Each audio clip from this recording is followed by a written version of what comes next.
Evet arkadaşlar, kanalıma hoş geldiniz. Bu videoda da size bu güzel koton hırka çalışmasını yapacağız birlikte. Hırkamız oldukça zevkli. Zaten anlayamadan 1-2 gün içinde bitti hırka.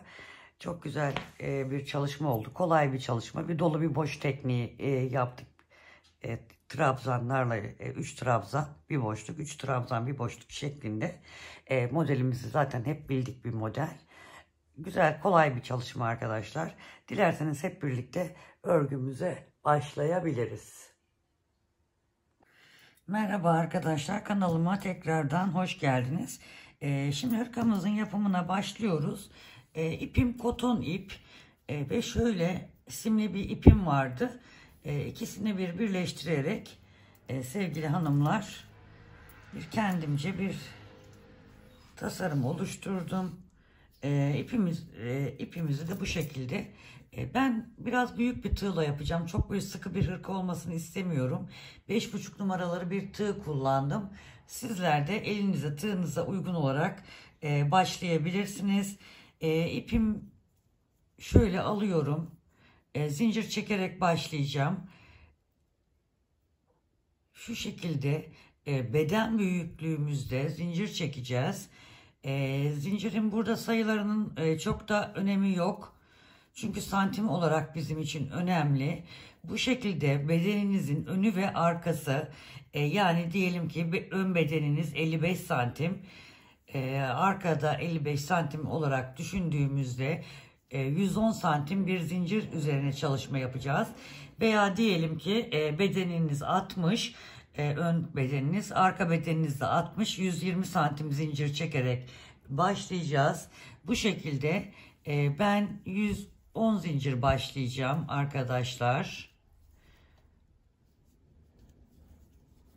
Pardon, 110 santim zincir başlayacağım. 110 değil. Bu şekilde çok sık olmayan, çok da bol olmayan zincirimi çekiyorum. Bu arada kanalıma hala abone değilseniz abone olmanızı istiyorum, rica ediyorum. Abonelik biliyorsunuz ücretsiz sevgili hanımlar. Abone olduktan sonra da orada bir zil butonu var, zil şeklinde. Ona basarsanız bundan sonraki videolarımdan haberdar olabilirsiniz. Bu videoma da beğeni, yorum ve paylaşım yaparsanız daha çok fazla kitleye ulaşmasını sağlamış oluruz. Bu şekilde ben de emeklerimin karşılığını alırım. Sizlere daha fazla içerik üretirim.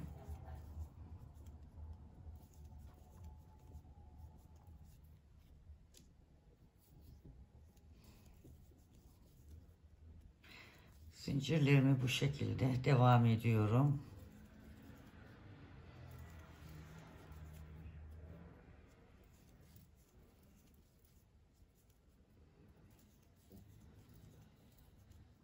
Burada dediğim gibi örgümüz tamamen santimlerden oluşacak.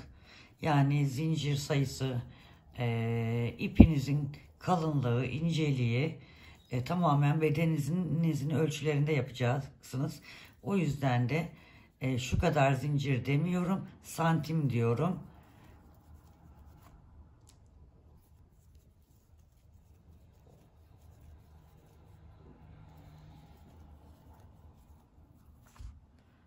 Ben 110 santim zincirimi çekip geleceğim.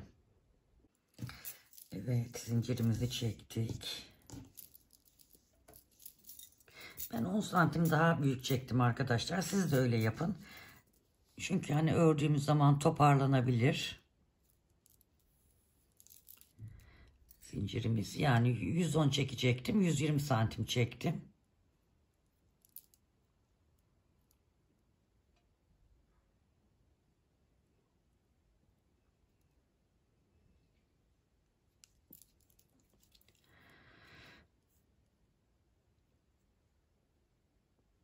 Şimdi zincirimizi çektikten sonra tekrar 1, 2, 3 tane zincir çekelim ilave olarak. 1, 2, 3, dördüncüye şu alttan batalım. Buraya bir ikili trabzan yapalım. Üzerine alalım. Aynı yere ikinci ikili trabzanımızı yapalım. Aynı yere üçüncüyü yapalım. Baştaki zincirle 4 oluyor. Ama onu saymayacağız. 3 trabzan uygulayacağız. Üzerine alıyorum. Burada sayıyorum. 1, 2, 3, dördüncüye yine alta batıyorum. Buraya da 1, aynı yere 2, aynı yere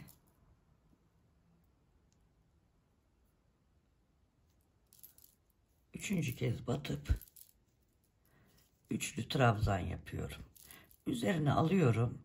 1, 2, 3, dördüncüye alta batıyorum. 1,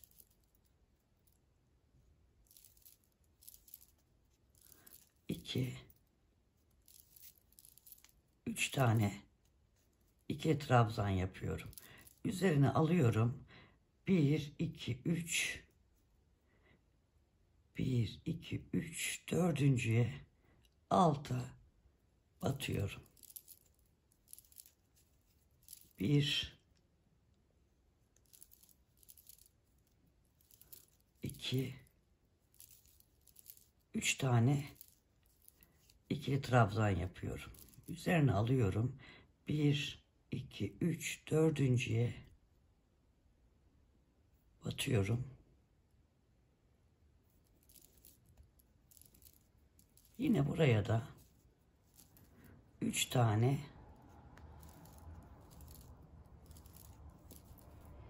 ikili trabzan yapıyorum. Şu şekilde arkadaşlar. Trabzanlarımızı yapalım.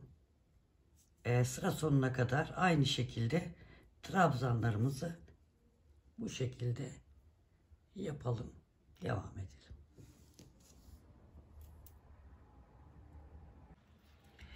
Evet, sıra sonuna geldik arkadaşlar. Şimdi 1, 2, 3 zincir çekiyorum.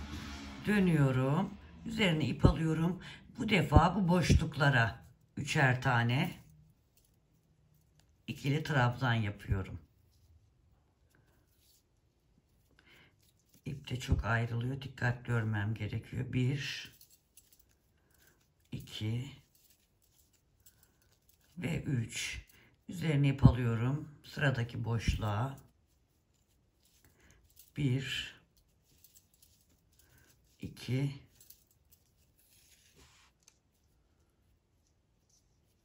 zor olacak. Simli ipi de içine kattık. Bükülüyor sürekli.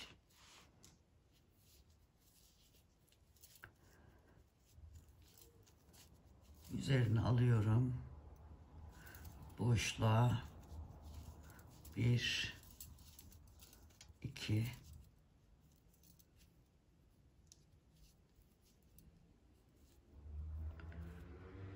simli ip karıştı.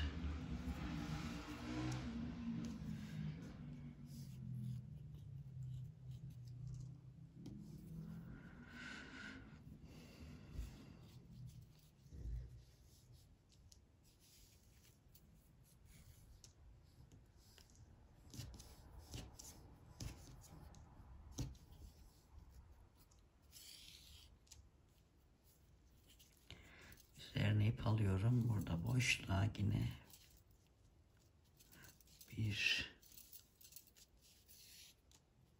şunu şöyle öreceğim arkadaşlar.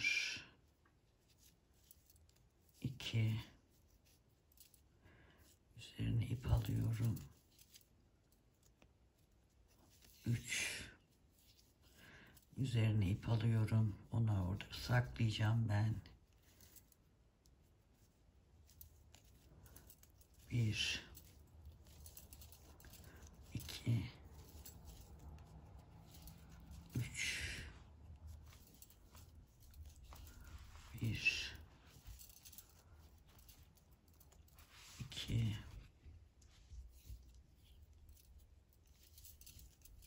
ve 3. Bu şekilde sevgili arkadaşlar, şuraya 2 tane yapmışım, onu ben düzelteceğim. Bu şekilde 3 yaparak böyle sona doğru gidelim. Evet, sona doğru geliyoruz. İkinci sıramızdayız.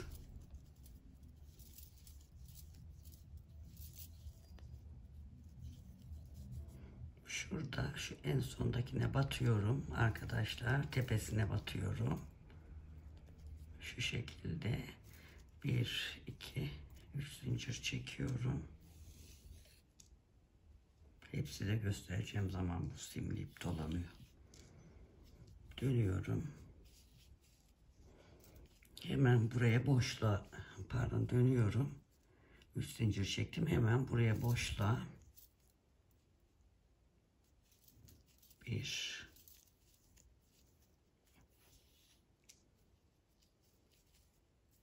Şimdi bu alt sıra diyor, o şekilde başladık. Şimdi 1 2 3 tane zincirle beraber trabzanımızı yaptık.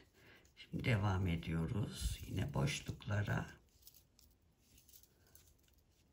3'er tane ikili trabzan yapmaya devam ediyoruz.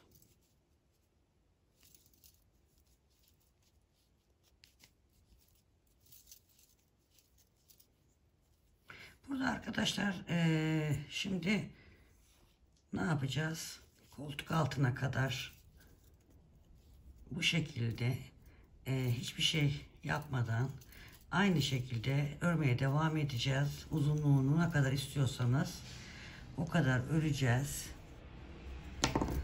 Bakın bu şekilde öreceğiz. Aslında o kadar güzel parlıyor ki ama ekrana yansıtamıyorum maalesef. Çok güzel parlıyor. Bu şekilde koltuk altına kadar örelim. Sizler de istediğiniz uzunlukta örün. Ben de öreyim. Sonra ön bedeni ayıracağız. Arka bedeni ayıracağız. O şekilde ayrı ayrı öreceğiz arkadaşlar.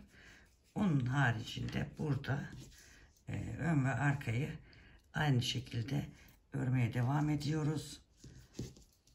Sonra bittikten sonra da kenarlarına lastiğimizi yapacağız arkadaşlar. Bu şekilde devam edelim. Evet arkadaşlar, şöyle bir bakalım ne kadar ördüm ben. Benim için bu yeterli, koltuk altına kadar. Çok uzun örmeyeceğim çünkü. Baktığımızda 34 santim ördüm. Çünkü daha etek ucuna buraya lastik öreceğim arkadaşlar. Tığ işi lastik. Şimdi şöyle bakalım.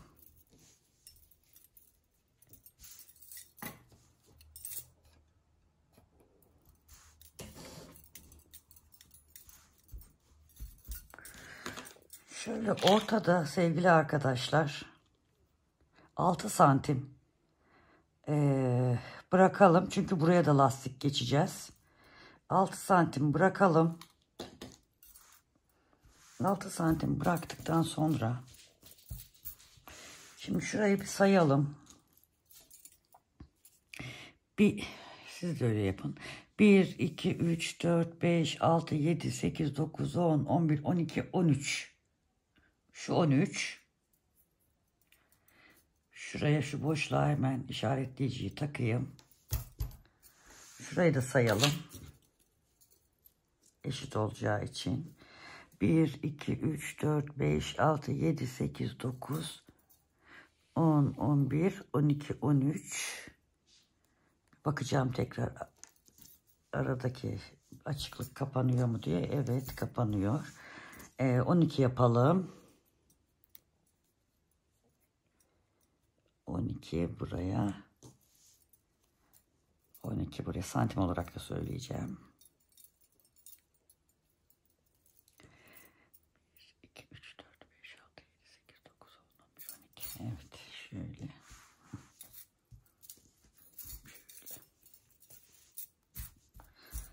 Şimdi santim olarak da baktığımızda şöyle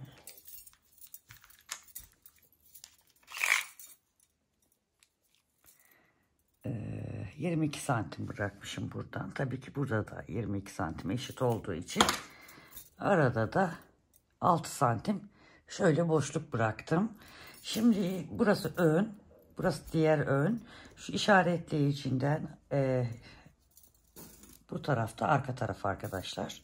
Şimdi önce bir önün bir tarafını öreceğiz.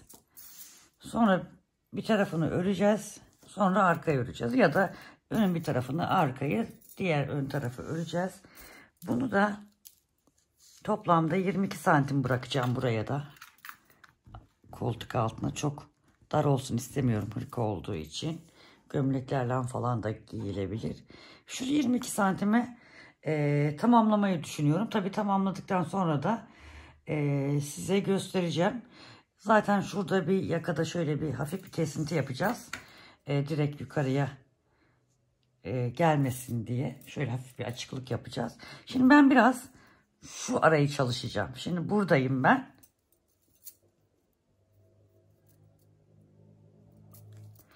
Bu işaretleyici ile bu arayı öreceğim yukarıya doğru.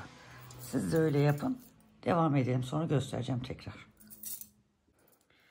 Evet arkadaşlar, şöyle bir bakalım ne kadar ördük.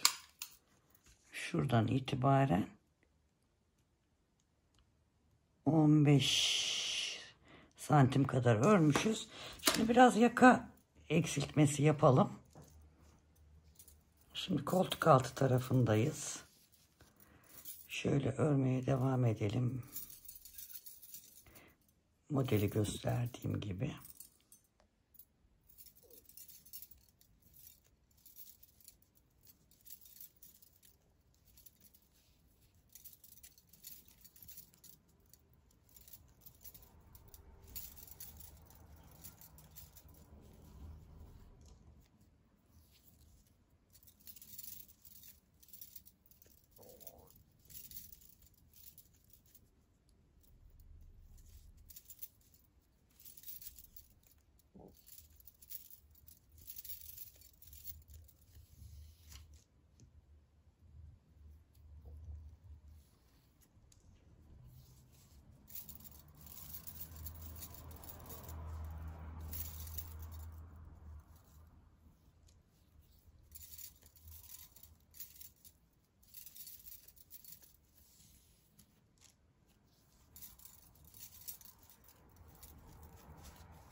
Şöyle bakayım.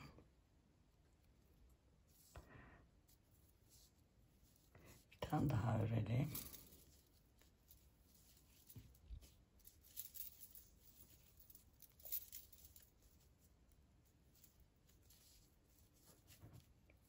Şimdi burada şöyle bakalım. Şuradaki 1, 2, 3 tane bırakalım. Yani şurayı da yapsaydık 1, 2, 3 tane buradan 1, 2, 3 tane. Şöyle bırakalım. Dönelim buradan. Santim olarak da vereyim isterseniz. Herkesin örtüyü farklı olabilir. 5 santim. Bıraktım. Şöyle dönelim. 3 zincirle yine devam edeceğiz. Burayı tamamlayalım. Tekrar dönelim. Dönüşte tekrar göstereceğim. Şimdi de arkadaşlar bir tane bırakalım. Şimdi burada bakın 1, 2, 3 tane bırakmıştık. Şimdi burada bir tane bırakalım. Hatta şunu şuraya yapmıştım ama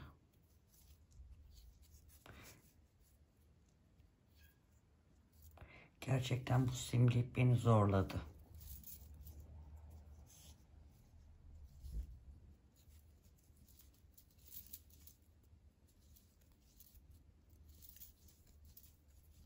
Şu üçüncüyü diyorum arkadaşlar. Şu tepeye batmıştım ama şu boşluğa battım. Buradan tekrar geri dönelim.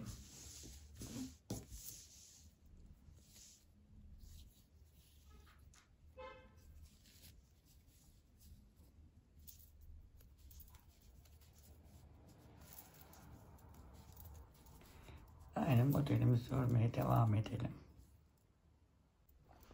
Buradan da bir tane bırakıp dönelim. Artık kesmeden sadece omuzu öreceğiz.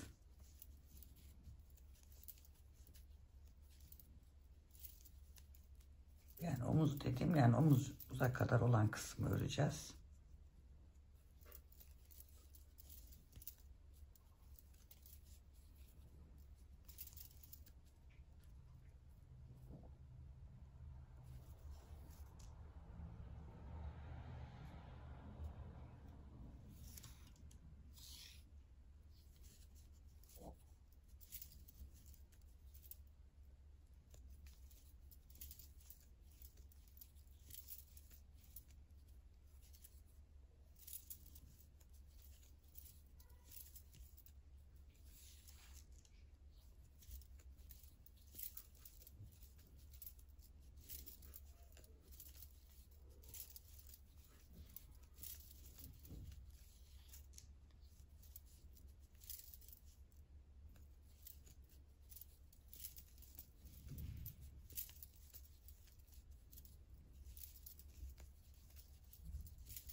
Evet, şöyle bir bakalım.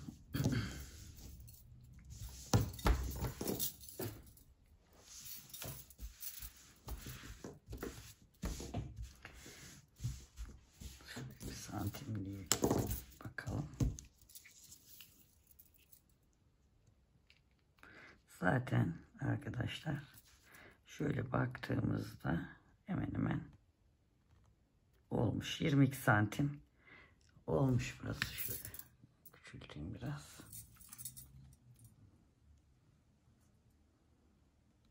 Şöyle gördüğünüz gibi 22 santim olmuş.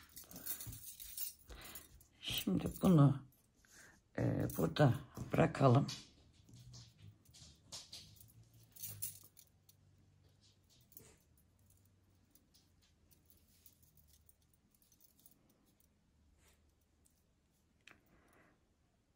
Şöyle.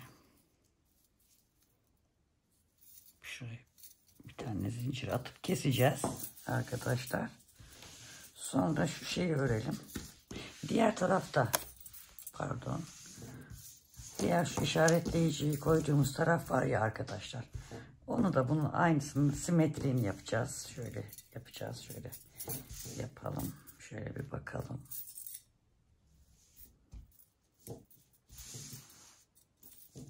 Evet.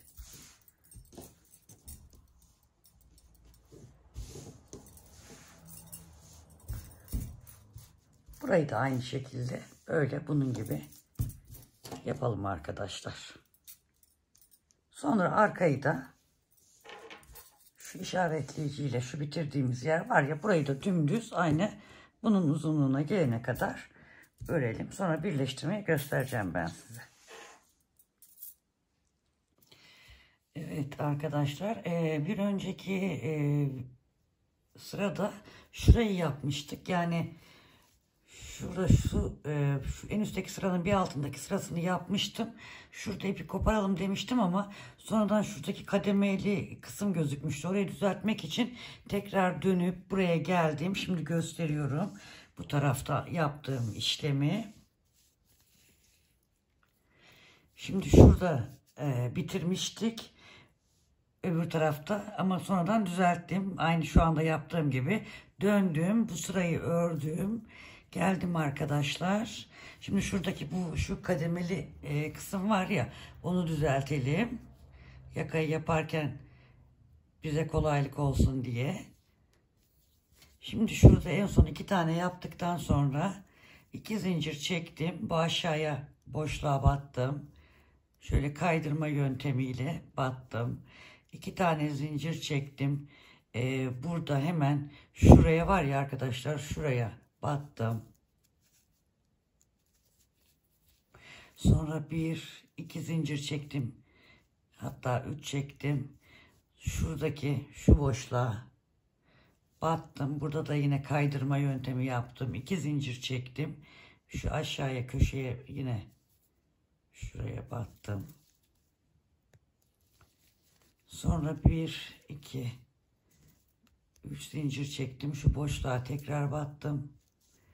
1-2 zincir çekip şuraya, şu orta yere 1-2-3 tane var ya ortasındaki yere battım, trabzana. Bakın şöyle o kademeli yeri şöyle düzeltmiş olduk. Yakayı yaparken kolaylık olsun diye.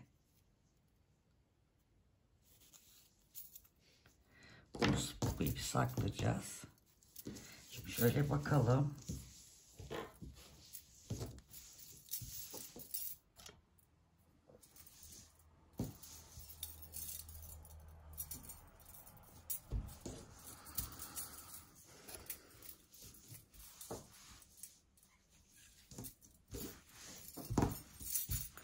Şöyle 2 tane ön parçayı bitirmiş olduk arkadaşlar.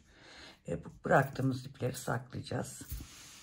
Şöyle gördüğünüz gibi şu şekilde tamamlamış olduk. Şimdi ne yapacağız arkadaşlar? Şunu şöyle çevireceğiz. Şöyle, burası ilk başladığımız sıraydı. Şimdi buradan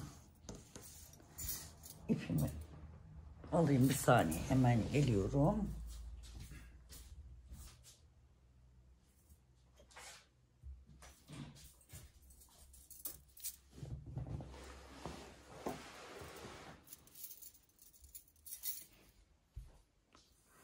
Şu ipimi düzeltiyorum.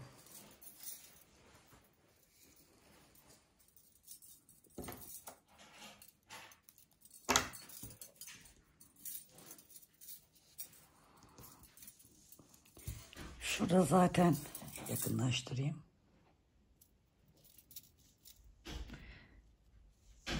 Şu 3. yer var ya arkadaşlar. Şu zaten bu geldiğimiz sıra, kola başladığımız.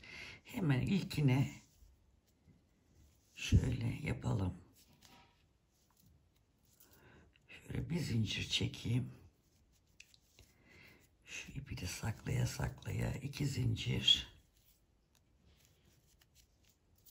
Şöyle 3 tane zincir çektikten sonra üzerine alıyorum.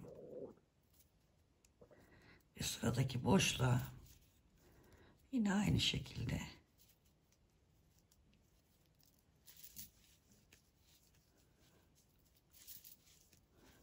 üç tane trabzan yapıyorum. 2'li trabzan. Ve aynı şekilde modelimizi uyguluyoruz.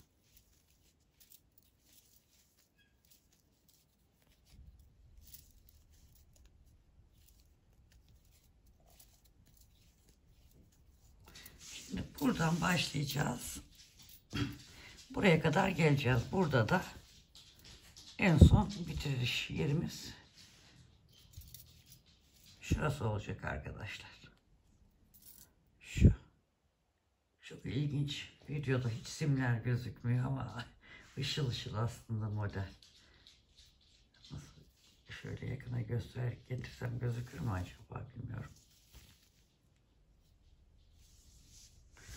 Renk de biraz farklı çıkıyor. Neyse. Bu arayı yapalım. Aynı bunların uzunluğunda yapacağız. Sonra omuzları tığla birleştireceğiz arkadaşlar. Şimdi yapalım. Ondan sonra zaten kolları öreceğiz.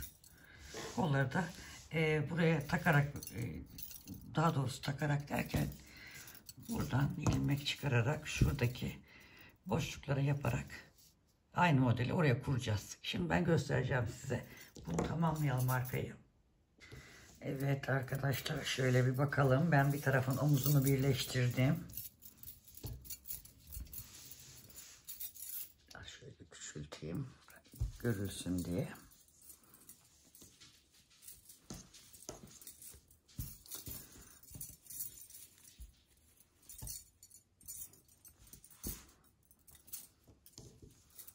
Şu şekilde oldu.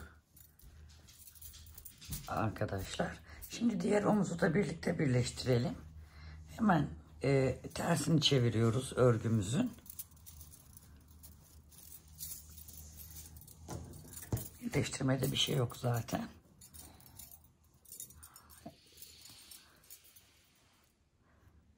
Şuradan yakınlaştırayım. Şuradan şu boşluktan hatta şu tepeden girebiliriz zincirin üstünden. Tığımız kalın. Ama deneyeceğim.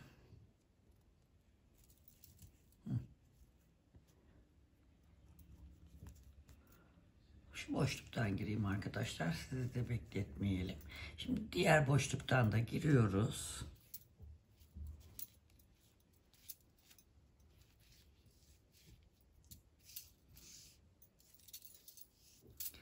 İpimi alıyorum. Şu şekilde aynı boşluğa bir daha batıyorum. Çünkü bizim burası 3 tane trabzan yaptığımız boşluk. 2 tane battım oraya. Şimdi arkadaşlar şu battığımız trabzanları tepelerini bir buraya batıyoruz. Bir arkasına sık iğne ile birleştiriyoruz. Bir buradan alıyoruz. Bir arkasından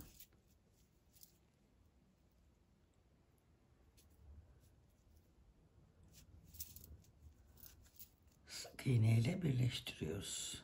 Bir buradan, bir buradan, bir buradan, bir buradan.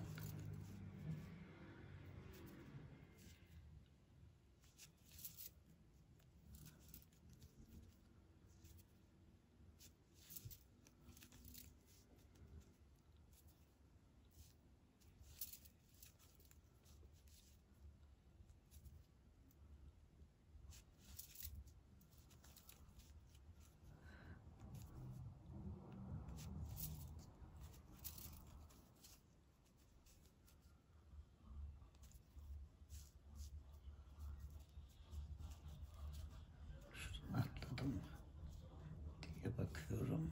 Bir, iki.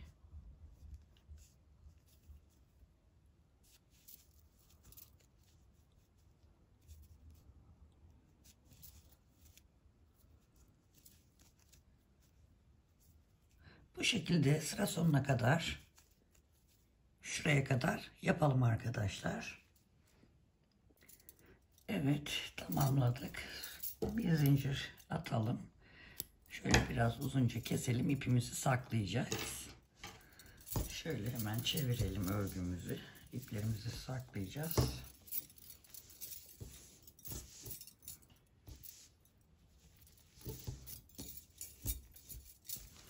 Şöyle göstereyim.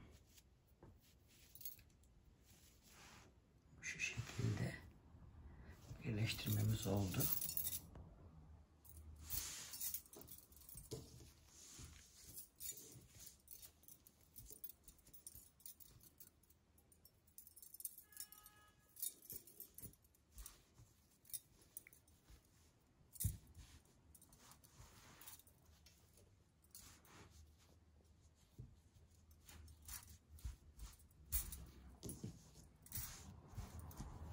Evet arkadaşlar.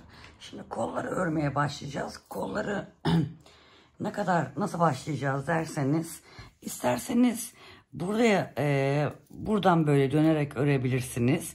Şu boşluklara üçer tane, bakın şurada görülen boşluklara üçer trabzan yaparak yapabilirsiniz.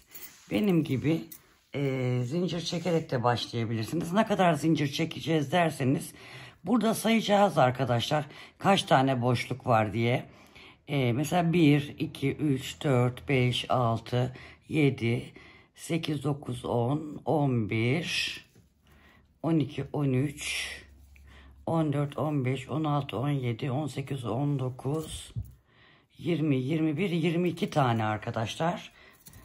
Ben zaten diğer kolu biraz ördüm. Onun için 22 tane. Siz de buradaki çünkü ipleriniz farklı olabilir. Santimleriniz farklı olabilir. Ona göre buradaki boşlukları sayarak kaç tane yapacaksanız, diyelim ki benimki 22 tane. 22 çarpı 4, 88 tane zincir üzerine ben bunu kurmam lazım. Aynı burada etek ucunda başladığımız gibi başlayacağımız için. Çünkü hep 4. zincire batarak yapmıştık hatırlarsanız. Onu da o şekilde yapacağımız için kollarda da 24 çarpı 22 çarpı 4 88 artı 3 tane de ilmek ilk zincir için şurada başlangıçta 3 tane zincir çekmiştik ya arkadaşlar. Artı 3 yapacağız. 91 zincirle başlayacağız. Zincir artabilir. Hiç sorun değil. Yeter ki eksik olmasın. Fazla da çekebilirsiniz. O şekilde zincir üzerine ben 22 tane kurdum. Hemen onu da göstereyim size, bir dakika.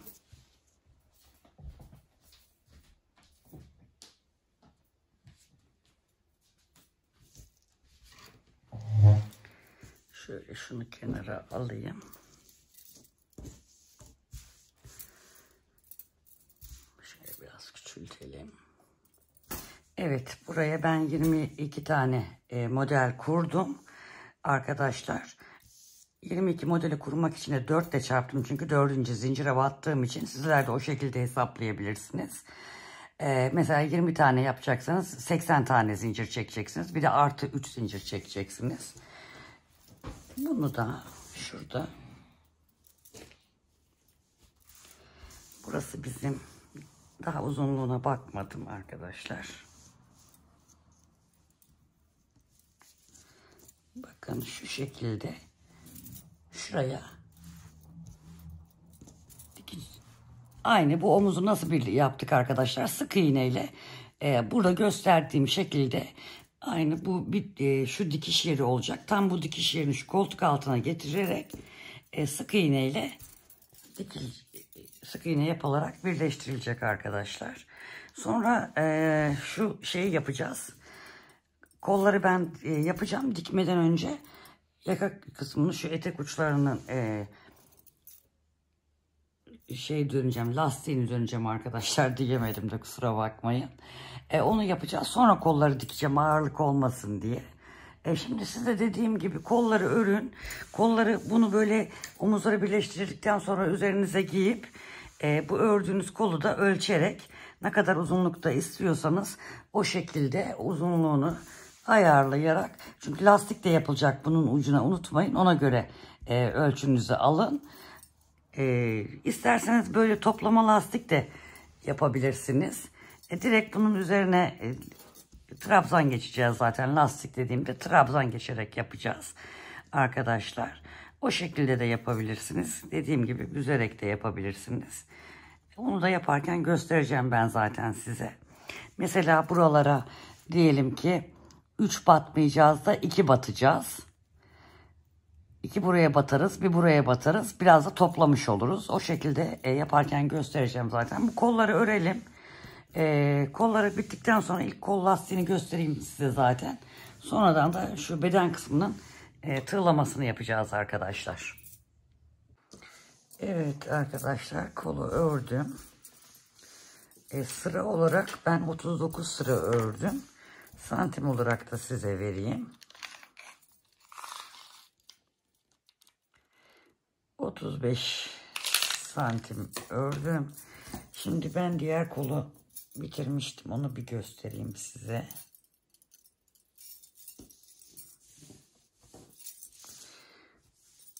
Biraz küçültelim. Bu şekilde arkadaşlar, birleştirdiğim yer bile gözükmüyor. Şuradan birleştirme yaptım. Şimdi size göstereceğim. Birleştirdikten sonra da böyle etrafını dönerek trabzan yaptım. 1, 2, 3, 4, 5 sıra trabzan yaptıktan sonra burada bir şöyle oya gibi bir çalışma yaptım. Onu da size göstereceğim. Yani nasıl? Sık iğne, 3 sık iğne, sonra 3 tane zincir çekiyorum. Hemen yanındaki sık iğneye batıyorum. Trabzan üzerine batıyorum. Pardon. Tekrar 1, 2, 3 sık iğne, 3 zincir. Tekrar 1, 2, 3 sık iğne, 3 zincir. O şekilde hani göstermeye de bilirim. Onu da o şekilde yapacağız arkadaşlar. Şimdi şöyle, şimdi şu ördüğümüzü alalım.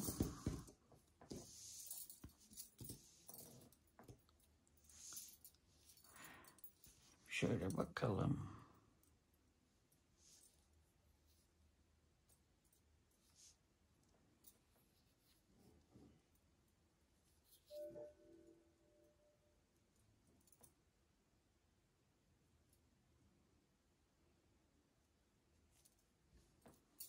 Sim gene ayrılmış, onun için arkadaşlar.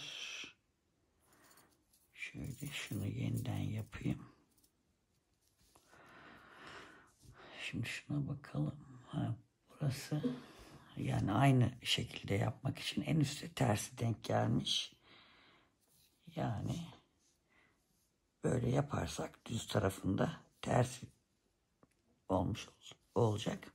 Şimdi arkadaşlar, yani şu en son sıraya baktım, yani ikisi aynı yönde bitirme sağlayayım diye. Şimdi bunu da arkadaşlar böyle ikisini yan yana getiriyoruz. Şu aynı omuz birleştirmedeki gibi.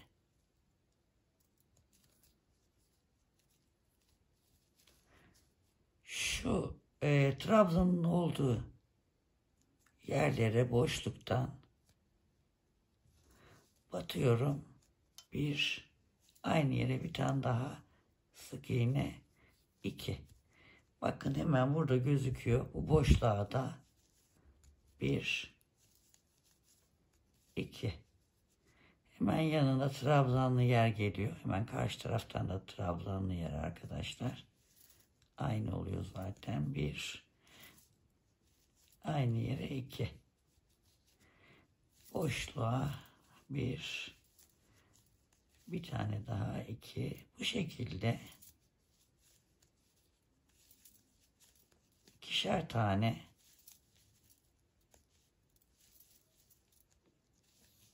sık iğne yaparak birleştirmemizi yapıyoruz.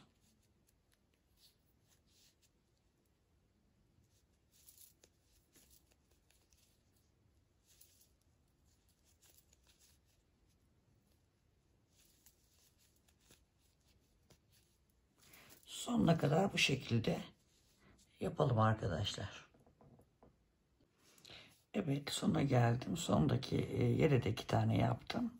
Şimdi arkadaşlar, burası örgümüzün tersi. Sık iğne pardon, trabzan çalışmasını önde yapacağımız için hemen şuradan elimizi sokuyoruz. Şöyle ipimizi de alalım. Şu şekilde örgümüzün ön yüzünü çeviriyoruz.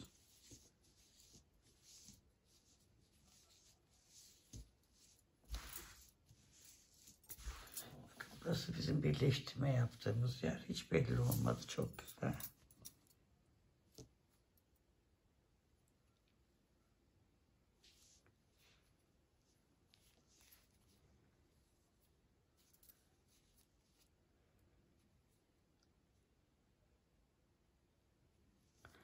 Şurası sık iğneyi bitirdiğimiz yer. Bir tanesi sökülmüş. Onu hemen yapalım. Şunu içeride saklayacağız zaten. Şimdi şöyle dönüyoruz arkadaşlar. 1, 2, 3 zincir çekiyorum. Hemen şuraya, şu ortaya, şu 3 tane trabzan vardı ya arkadaşlar. Buraya şöyle bir tane batıyorum. Sonra şu boşluklar var. Şöyle şunu çekeyim, boşluklar gözüksün arkasında. Şu boşluklara, pardon arkadaşlar, hemen durduruyorum. Tığ numaramı değiştireceğim. Yarım ya da bir numara küçük tığla çalışacağız.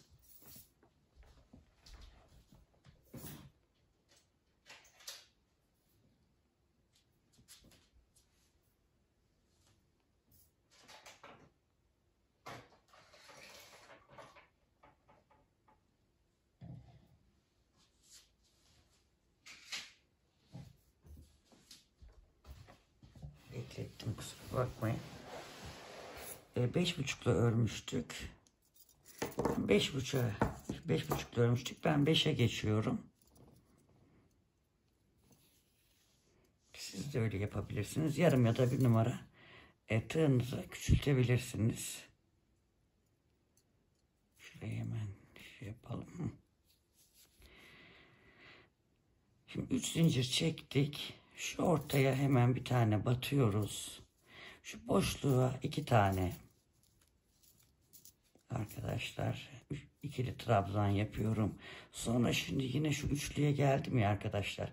Şu üçlünün şu ortadakine delik olmayacak şekilde şöyle trabzanın ortasına batıyorum. Buraya bir tane. Yine boşluğa.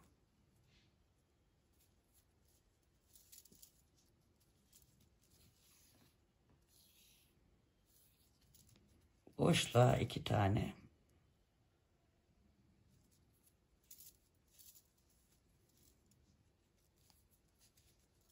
Şu 3 tane trabzanın tam ortasındakinin böyle ortaya batalım delik olmaması için. Bir tane boşluğa 2 trabzanların olduğu yere bir tane boşluğa 2 tane. Şu şekilde arkadaşlar yapacağız. Dönerek öreceğiz. Bir üst sıraya kaydırma tekniğiyle birleştirip bir üst sıraya 3 zincirle çıkacağız. Şurada olduğu gibi. Bakın şurada.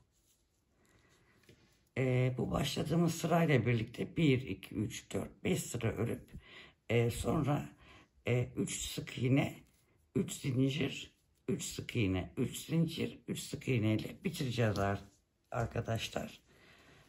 Kolları dikmeyeceğiz. Sonra şu bedenin şunu şöyle bir koyayım arkadaşlar.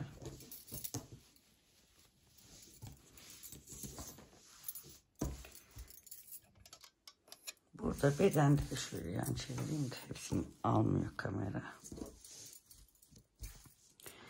Burada da buralara, ön tarafa, şu yaka kısmına şöyle dönerek bir aynı kolda nasıl çalışma yaptıysak bir trabzan çalışması yapacağız arkadaşlar. Önce sonradan kolları aynı bu şimdi gösterdim ya, omuz birleştirmesinde de sık iğne birleştirdik.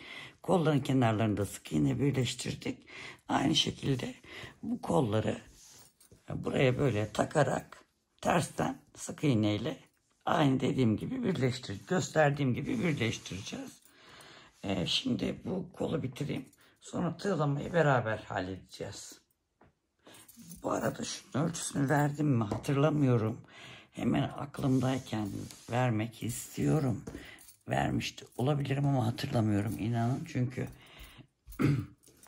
ara ara ördüğüm için çalışıyorum biliyorsunuz. Ben gündüz çalışıyorum.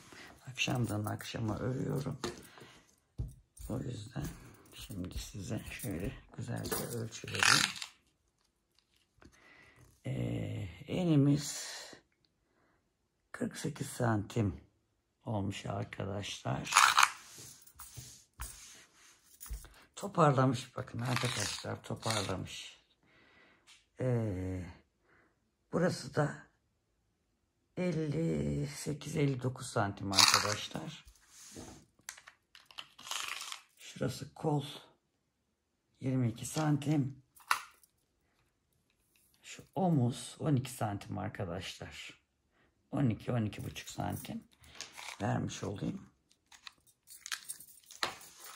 Şimdi bu öne, şimdi biz lastik ördüğümüz zaman ön tabi biraz şöyle olacak. Yani ön biraz daha büyük oluyor ya her zaman için çalışmalarda.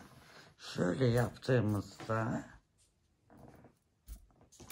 şuralara da aynı kollarda yaptığımız gibi trabzan çalışması yapacağız. Onu yaptığımızda da arkadaşlar şu şekilde 8 santim bir 50-48 santimde bu şekilde 52 santim civarında oluyor. Bittiğinde tekrar ölçeriz. Unutmazsam belki ölçmemişimdir diye ölçmek istedim, söylemek istedim. Çünkü bazen unutuyorum. Sonra yorumlarda yazılıyor, sonradan soruluyor. İnanın unutuyorum. O yüzden kusura bakmayın. Şimdi şu kolu tamamlayalım. Sonra buranın lastik çalışmasını yapacağız. Şöyle simleri yakından görün istedim arkadaşlar. Uzaktan maalesef belli olmuyor.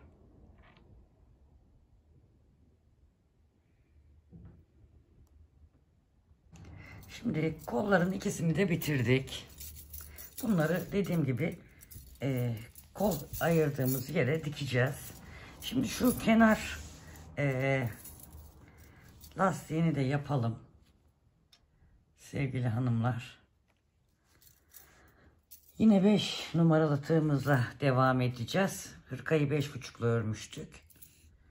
Bu da kolay. Normal yine trabzan yapacağız. Aynı kollardaki gibi. Şuradan başlayalım. Şu alt kısmından yine boşluklara 2 tane yapalım. Aynı koldaki gibi. Burası alt kısmı.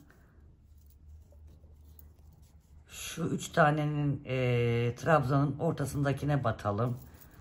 Yine boşluğa 2 tane yapalım. Şimdi burası yukarıya çıkış. Tam köşemiz.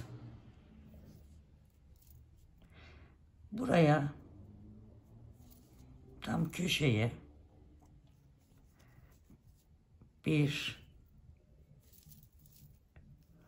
2 tane batıp 2 zincir çekelim. 2 zincir çekmeyelim de 1 zincir çekelim. Aynı yere 2 tane daha yapalım. Burası köşemiz hep böyle ilerleyecek bitene kadar.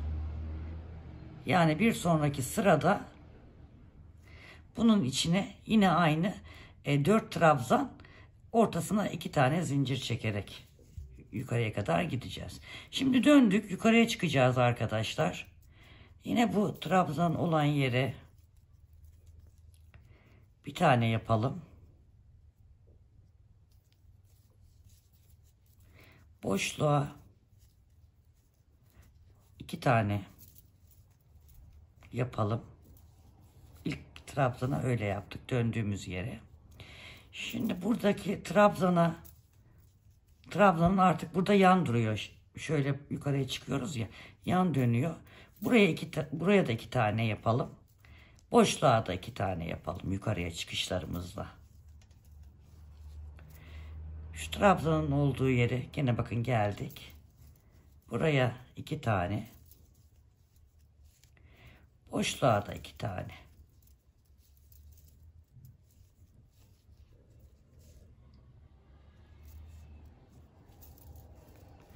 Trabzan olan yere 2. Boşluğa 2.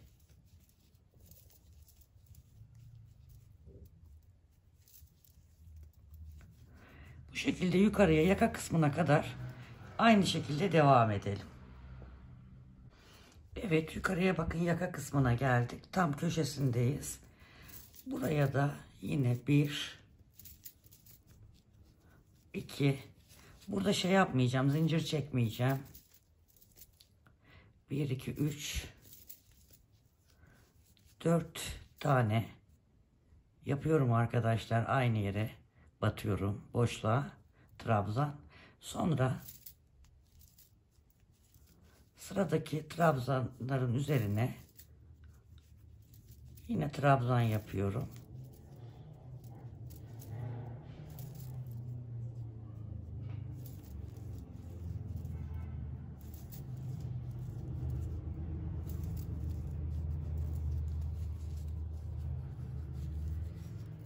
Şöyle göstereyim.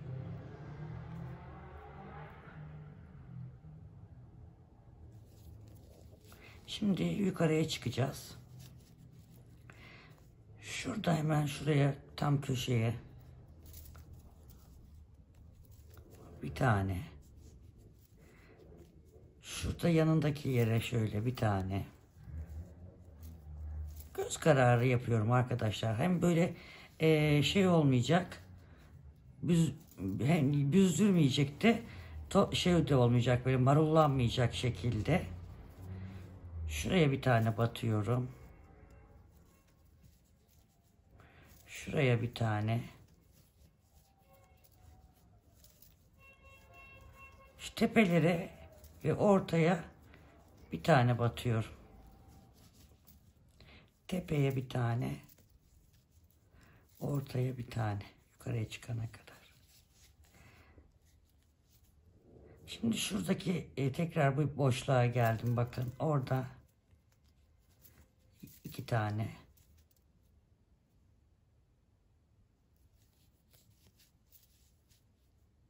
Şu tepeye bir tane.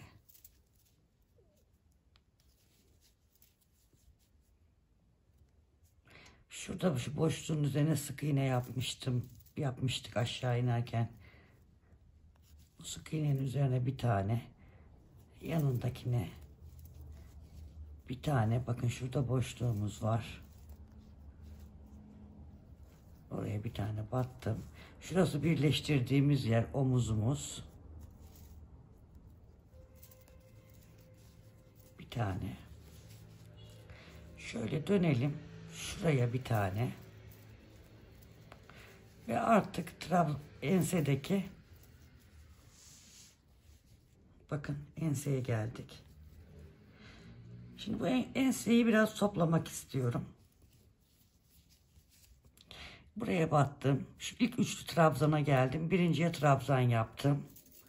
İkinciye bir trabzan toplamadım. Yanındakine bir trabzan toplamadım. İkisini bir aldım. Şimdi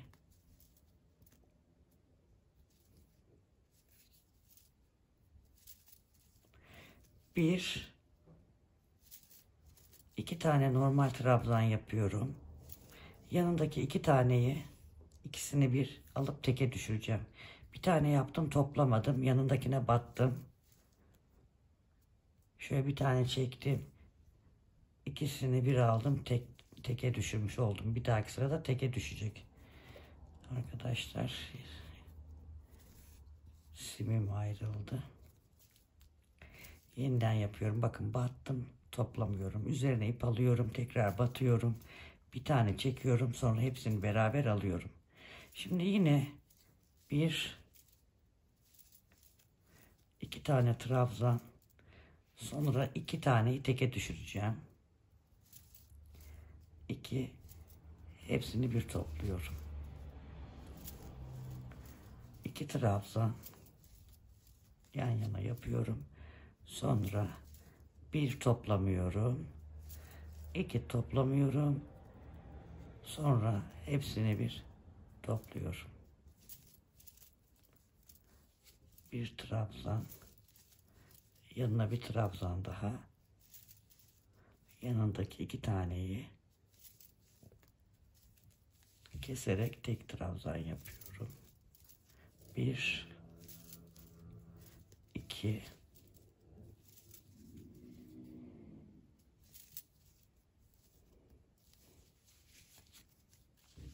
Bakın şöyle biraz toplamış oluyoruz yakayı.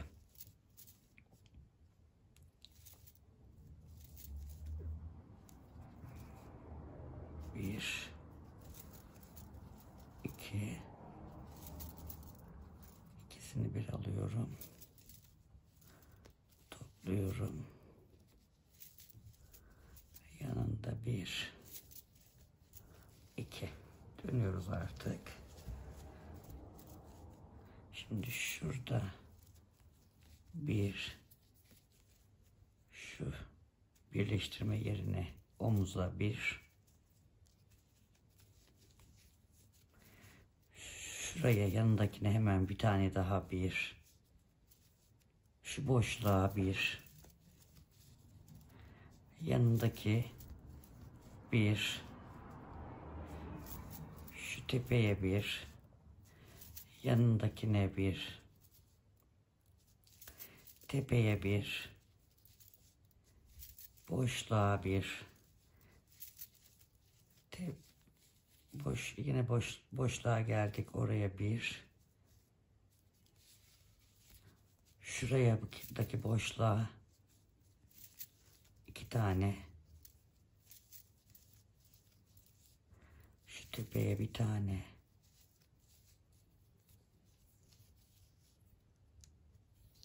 bunları da saklamadık daha iplerimizi.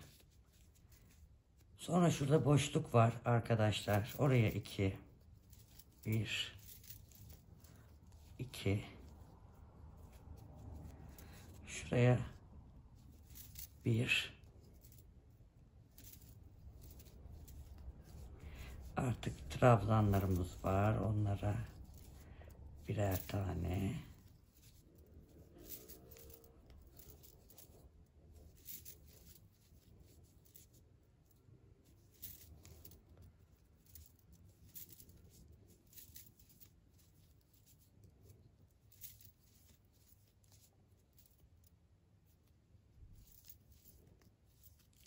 bakın yine tam bu diğer tarafta yaptığımız boşluğa geldik. Buraya 4 tane.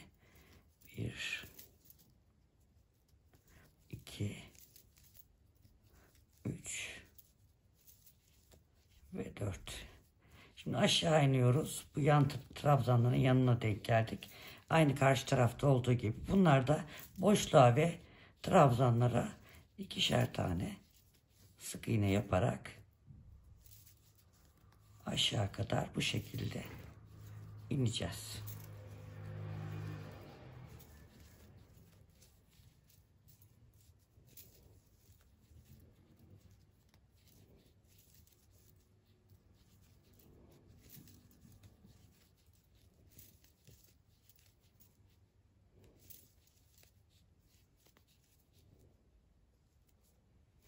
Bu şekilde aşağı köşeye kadar inelim.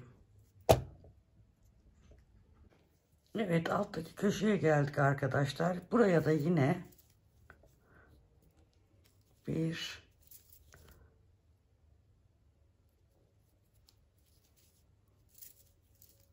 iki tane trabzan yaptım aynı yere. 2 zincir çektim aynı yere. 2 trabzan daha yaptım. Dönüyorum. Şuna hemen bir tane batıyorum. Şuraya. Sonra boşluğa 2. Şu 3 tane trabzanın ortasına bir tane. Boşluğa 2. Yanındaki trabzana. Bu da etek, alt kısmı, etek tarafı. Bu şekilde dönerek 3-4 sıra örelim. Ben ne kadar öreceğim söyleyeceğim size arkadaşlar. Evet arkadaşlar, kenar bandımızı da yaptık. Şurada en son şurada bir sıra geçmiştik. Şurayı özellikle bir göstermek istiyorum. Şurada 4 tane batmıştık ya arkadaşlar. Bir sonraki sırada da bu 4 tanenin ortadaki 2 tanesinin bir tane, şu kenardakileri saymazsak kenardakilerde ortada 2 tane, yani yine 4-4 gideceğiz. Ama bu sefer ortada kalan 2 tane trabzanın üzerine 4 tane yapacağız. Bir sonrakinde yine ortadaki 2 trabzanın üzerine 4 tane yaparak yukarıya çıkacağız arkadaşlar. Yani orada da yine bu köşe rahat dönülsün diye bu işlemi yapıyoruz. Şöyle şu şekilde biraz küçülteyim. Şöyle bakalım. Hırkamız şu şekilde bitti. Sadece şimdi kolları yapacağız arkadaşlar. Şu şekilde yakamızda oldukça bakın güzel oldu. Şimdi kolları da nasıl yapacağız arkadaşlar? Şimdi burası örgümüzün ön yüzü. Burası da örgümüzün kol ön yüzü. Şimdi şurada şunu hemen içten yapacağımız için tığlamayı, şurada bizim birleştirdiğimiz nokta var. Onu tam şu ortaya denk getiriyoruz. Şu şekilde şöyle dönüyoruz. Şu tığladığımız yer. Şurada tam ortası. Şuraya bir iğne takalım.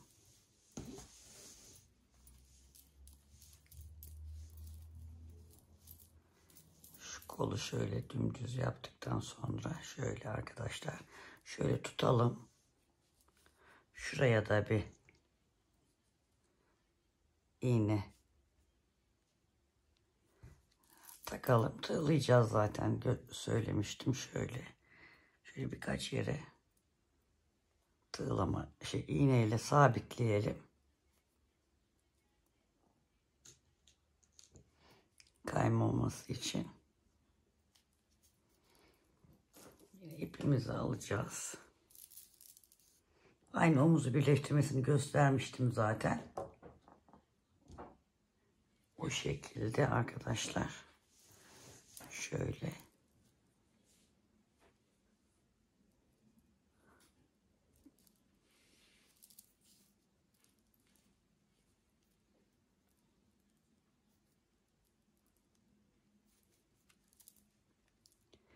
Şu şekilde sık iğne yaparak her iki taraftan da alarak şu ipimi de saklıyorum. Biraz yakınlaştırayım.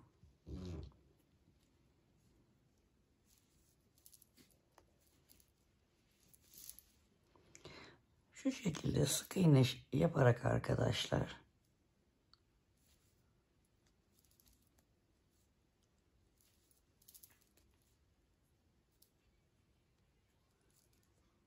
karşılıklı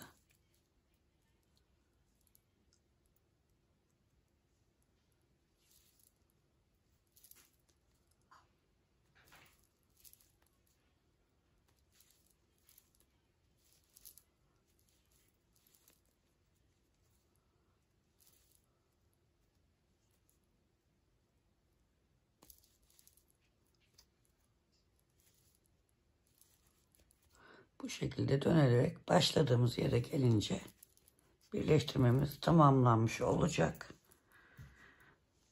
Şöyle bakın, burası şu anda benim birleştirdiğim yer. Bu şekildeki kolda montajını yapalım. Sonra zaten bitmiş olacak. Hırkamız bitmişini de gösterelim. Evet arkadaşlar, kolları da monte ettik. Yakayı da bitirdik, kenarlarımızı. Yine kollarda yaptığımız gibi bu pıtırcıklardan yaptım. Şöyle hırkamıza bir ölçümü alalım.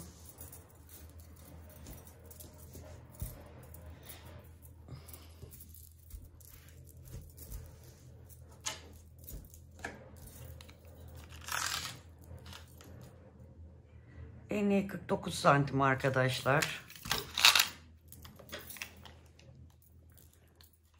Şöyle boyunu ölçelim. Omuzdan itibaren. 66 santim olmuş.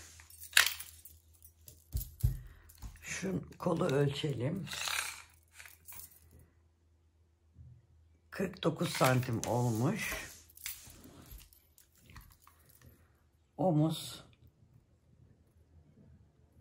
12,5 santim, 12,5 santim. Güzel bir hırka oldu arkadaşlar. Çalışma oldu. Koton iple de ördüğümüz için gayet rahat, yani tüylü değil. İsteyen bazı arkadaşlarımız yün iplerden rahatsız oluyor. Bu şekilde örebilirler. İplerimi yine Instagram sayfamda da paylaştığım gibi Tansel Yün Evi'nden aldım arkadaşlar. Aynı iplerle örmek isteyenler oradan temin edebilirler. Yapacak arkadaşlara kolay gelsin diyorum. Kanalıma abone olmayı, beğenmeyi, paylaşmayı, yorum yapmayı lütfen unutmayın. Bir sonraki videoda görüşmek üzere. Sevgiyle kalın. Hoşça kalın arkadaşlar.